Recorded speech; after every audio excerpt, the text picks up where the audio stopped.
ঢাকায় চিত্রনায়িকা দিলারা হানিফ পূর্ণিমা অনেকদিন ধরেই পর্দায় নেই এক সময়ের জনপ্রিয় তারকা। সামাজিক মাধ্যমে নিয়মিত নিজেকে সেই চিরচেনা লাস্যময়ী রূপে মেলে ধরলেও দর্শকরা চান তাকে পর্দায় দেখতে।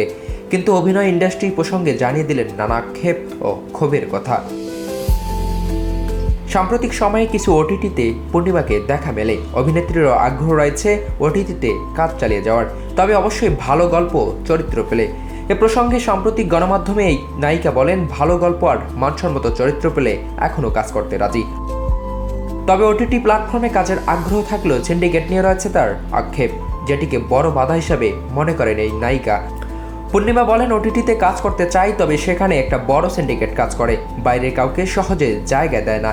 যারা ওই দলে আছে তারাই সব সময় সুযোগ পায়, অথচ অনেক মেধাবী শিল্পী আছেন যারা ভালো কাজ করতে পারেন, তাদের সেই সুযোগ দেওয়া হয় না। তবু আশাবাদী পূর্ণিমা। তার বিশ্বাস, প্রাপ্য সম্মান আর শক্তিশালী গল্প পেলে তিনি আবার অভিনয়ে নতুন উদ্যম খুঁজে পাবেন।